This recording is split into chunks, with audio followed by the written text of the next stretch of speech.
Hello, what's up, y'all? Welcome to another episode of Vibes and Views.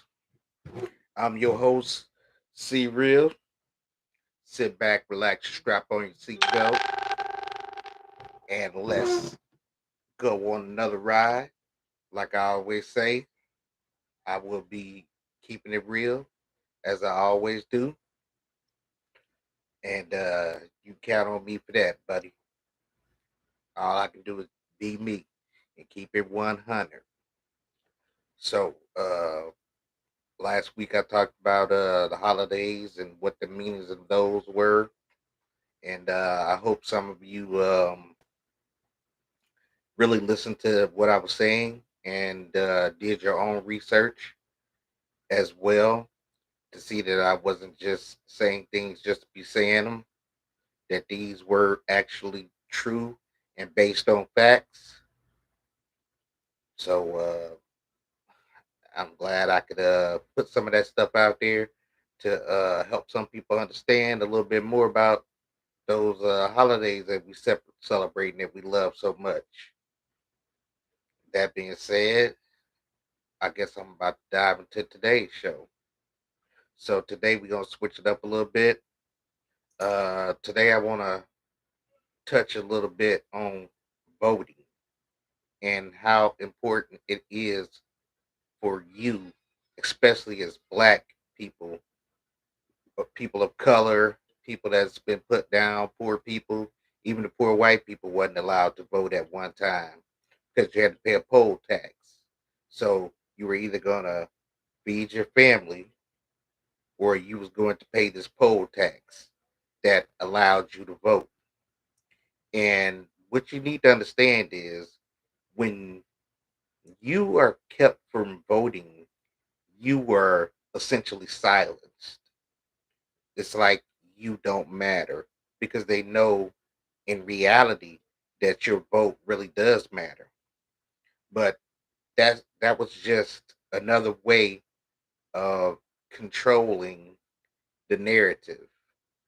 So if there was someone who would do good by the people and who was a stand up person and that didn't bend any rules, didn't want to break any laws and just wanted to do it by the books, then they would not want that person to be elected.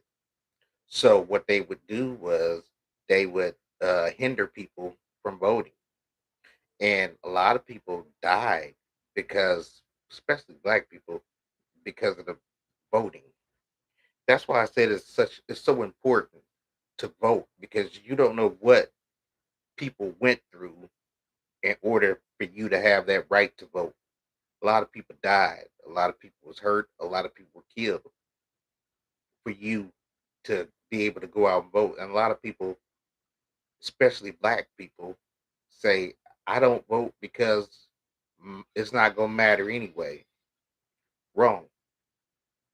It will matter, and you should have learned that from 2008 when Barack Obama was elected president. A lot of Black people got out and voted then. There was record numbers of Black people voting, and ever since then, it has declined again. Voting by Black people, that is. And I hear a lot of people say, "I'm not going to vote. I don't like either one of the candidates, so I'm just going to stay home." Well, you might not like either one of the candidates, but uh, you really need to do some more uh, fact finding and find out why it is important for you to get your vote out. We have a guy who is blatantly racist and fascist, and he is trying to take away your civil liberties and your civil rights. And he will do that because he's saying that is what he's going to do. And a lot of people say, "Oh, I like Trump because he's a man of his word. What he says he's going to do, he's going to do it." Okay, well, take that into consideration then. He said he's going to do a lot of stuff, and You mean to tell me that you're okay with him saying he's going to take away your rights? Next thing you know, he's going to be putting us in concentration camps. And he already talking about deporting people, sending people back across the border. So, what makes you think that you might not be next? Have you ever thought of that? I'm pretty sure you haven't, or you'd be raring to vote. So, check this out. Um, it hasn't been too long since we went through all the civil rights stuff. What that was in 1960, the 60s. So think about that. That really hadn't even been 100 years yet. And he's saying he wants to take America back to 1789 or something like that. I don't know why picked that particular year, but if you think about it, America wasn't didn't really become America until 1776. And you know what was going on back then. It was still slavery going on. The black people couldn't do anything. You didn't have any rights. You were three-fifths of a man. Do you know what that means? Just for those who don't know, uh, let me break it down for you. Okay, so three-fifths of a man means for every one black man, it would take five of us to be considered one whole human being, one whole man. Yes, you heard me correctly. It would take five black men to be considered as one white person, be considered equal to one white person. And you mean to tell me that's what you want? That's what you're okay with that? If so, I guess we are two totally different people because I just can't sit back and just let it happen. I mean, without saying something. And believe me, there's going to be a lot of angry, pissed off individuals if we have to go back to the back of the bus. You know what I mean. If we got to go back to the back of the bus, don't start complaining and crying now. And right now, a lot of people out there saying, "Oh, I don't want to vote for Kamala. She's not for me. She's locked up all kinds of black people and this and this and that." Man, stop it right now. She didn't lock up nobody. That lady was doing her job. You locked your own self up because anytime I did a crime, I already weighed the good versus the bad. I already knew what was at stake if I got caught doing this particular crime, and I still made the choice to do it. And when I got caught, I did my time. Okay, yes, I did my time. And can't nobody out there say that I turned on them or I said anything of negative about them or I gave them up. I did what I wanted to do. I felt that I wanted to do it, so I had to deal with the consequences. So that lady ain't locked nobody up who didn't deserve to be locked up. Because if you can't, don't do the time, don't do the crime if you can't do the time. That's what they say. That's why I'm 51 years old. I ain't committing no crimes because right now at this stage in my life, I am too old to be sitting up in somebody's jail or prison. You know what I'm saying? So I ain't committing no crimes because I don't want to do the time. And a lot of people they should come to understand that lady's just doing her job, just like you thought you were doing your job to go out there and commit crimes. That there's an alternative to that. There's equally someone whose job is it to prosecute you for committing that crime. So that being said, a lot of y'all need a reality check on that one, and I'm just gonna leave it there because that lady just doing her job Just do what she was paid to do, just like you was trying to get paid out there committing crimes. Her job is to lock up people that commits crimes. But anyway, moving on. So, like I was saying, for all of you that are undecided out there, uh, you need to ask yourself: are you willing to take a chance on letting this man get back in office when he means you no good? He has no well intentions for you or anybody else. If you think it's bad now, wait till he get back in office. And I want to see a lot of y'all faces and hear what y'all comment on and what y'all got to say then when you no longer have the tools that you need to survive in life, meaning that there will be no more DEI hires, there will be no more fair playing fields, and it's not even fair to begin with. So, I mean, just think about it. They take everything, equal opportunity, and all that stuff away, and they start stripping away all these programs that help out youth and minorities and women and stuff like that. How do you think that's going? How do you think that's going to go over? I mean, what do you think when he start taking away programs that are specifically designed to help you out as as a person of color? If you think it's hard now, wait till that happens and see what you say. You're gonna be wishing for death. Most most people will be wishing for death. I can guarantee you, because it's gonna be the likes of which you've never seen. Using his own word in his own words, the likes of which you've never seen.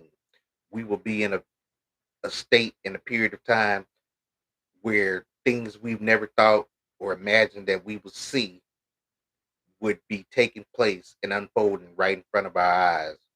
You see, they just did a KKK rally in Madison Square Garden, where in New York, where it's heavily located with Latinos, and he had people on stage talking about Puerto Rico, which in his first presidency he didn't even know was a part of the United States, and that he tried to trade it away with Denmark for Greenland. I mean, seriously, this is who you back? But anyway, the guy he had up there talking, he said that Puerto Rico, which is once again part of the United States, it's an island, uh, part of the United States, where he said that Puerto Rico was an a shit was a landmass of shit or something like that. He said it was garbage. I'm sorry. Excuse me. Let me rephrase that.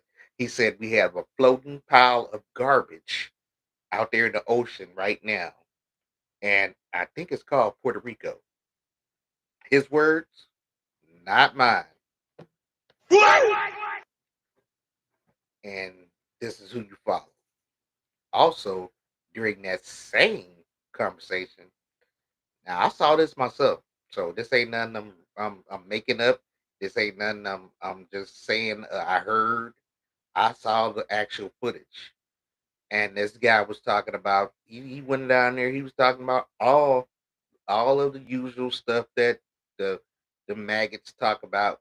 Yeah, I'm gonna say maggots, not MAGA, maggots. When they get together and they want to have a little Ku Klux Klan rally, all the little scenarios that they go through, they went through them. He went on talking about Puerto Rico to talking about his black friends and how him and his black friend called carved a watermelon like a jack o' lantern for Halloween.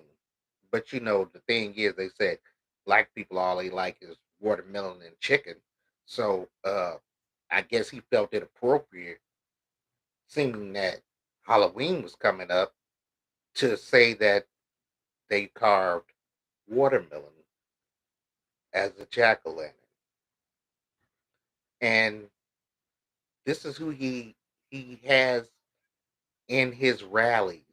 And these are people that he's eventually going to put in his cabinet and surround himself with these types of people.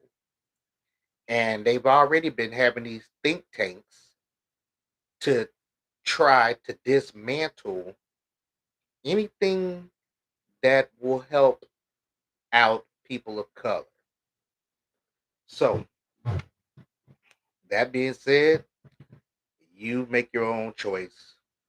You do what you feel is best, is in your best interest.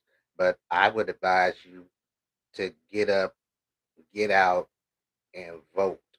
Even if you don't vote no other time after this will probably be one of the most important voting periods of our lifetime. We thought Barack Obama was important, which it was, and it changed the world. But maybe it changed the world for the worse because now you got people like him out there who want to dismantle and whitewash that whole legacy. Because you know how it's done. They will whitewash it in a minute, just like they whitewashed the rest of history and forgot about us when we and Dr. Phil. Matter of fact, before I go on, back to the rally, and Dr. Phil got up there and he wanted to say that America was built on hard work and not DEI, and which is diverse, equity, and inclusion, which is something that a lot of people get hired. Uh, it's part of the reason why a lot of people of color and minorities get hired. They get hired under the guise of DEI, which is similar to affirmative action and stuff like that. So, but anyway, back to what I was saying. Dr. Phil got up there. He said that, but what they're not really telling you is black people built America. It was built on slavery. So we were the hardworking people that built America. Yes, that is the truth. We built America. If it wasn't for slavery and free labor, then they would have had a much harder time. Not saying they wouldn't have done it, but they would have had a much harder time than they did. And we get no type of reconciliation for that. Nothing. They look at us like we're less than nothing, or that we are lazy individuals. You don't know how many jobs I've been on where I've heard that, or where they've alluded to that. I guess black people have been considered lazy and no good ever since we stopped working for free during slavery. That's all I can see. But choice is yours, my brother, my sisters. Y'all better wake up. We only got a week to go. We'll see what happened after that. Me, I want to pack up and go to Africa. If that's true, if that's the case, go ahead, send me to Africa. I don't care. If we gonna be living in this, I'd rather go to Africa. I think I have a better chance there. Seriously. Well, that being said, I think we're gonna wrap up this show and call it one. Like I said, I'm always gonna keep it real. I'm gonna keep it raw, uncut, and uncensored until we reach the top, baby. We gonna get there eventually. Like I said, I'm still trying to set it up where I can eventually have people on and interview people and have guest hosts and maybe even a sidekick that to sit down and we do interviews together. But until then, just bear with me and stick with a brother. Hit that thumbs up, hit that like, subscribe to my channel, and we gonna keep it moving just like that. So till next time, always be true to yourself and always keep it real. Peace.